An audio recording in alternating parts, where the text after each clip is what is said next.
Parmi vos patients, vous avez certains qui ont des pathologies rénales chroniques. Je vais vous guider pour que vous puissiez leur donner des conseils alimentaires adaptés. L'alimentation va participer avec le traitement évidemment à protéger les reins, à savoir optimiser la pression artérielle, diminuer et annuler une protéinurie, équilibrer la glycémie s'il y a un diabète. Au niveau de l'alimentation, donc on va surtout surveiller deux éléments essentiels, le sel et les protéines. L'excès de sel augmente la pression artérielle et fait fuir les protéines dans les urines. Donc quotidiennement, on recommandera 6 à 8 grammes de sel par jour, alors que spontanément, on mange 12 à 15 grammes de sel quotidiennement.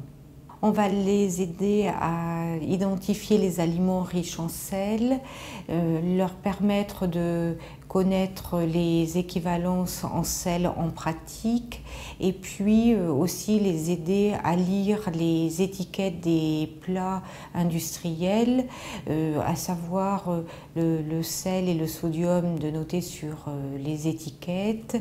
1 gramme de sel équivaut à 400 mg de sodium. Les patients ont besoin des astuces pour cuisiner sans sel, mais bien parfumé avec des plats très goûteux dans lesquels ils vont rajouter des aromates. L'excès de protéines va lui augmenter le travail des reins et faire fuir les protéines dans les urines.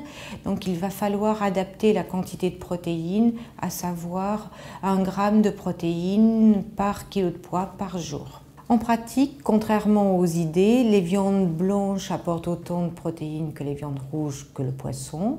Une petite part par repas, bien adaptée aux besoins du patient par rapport à son poids, sera tout à fait permise. Les protéines seront aussi apportées par les produits laitiers que l'on retrouvera aux 3 repas principaux et ça sera complété par les céréales, les pommes de terre, les légumes secs qui apportent des protéines d'origine végétale. Concernant les boissons, contrairement aux idées reçues, il suffit de boire à sa soif, surtout bien répartir le volume dans la journée. Et puis l'eau du robinet est complètement satisfaisante au niveau qualité bactériologique comme chimiquement. On pourra aussi varier avec une eau pétillante non salée telle que le Perrier, l'eau de San Pellegrino ou la Salvetta. Enfin, retenons que pour nos insuffisants rénaux chroniques, une alimentation variée, équilibrée est nécessaire avec toutes les familles alimentaires et que vraiment aucun aliment n'est interdit.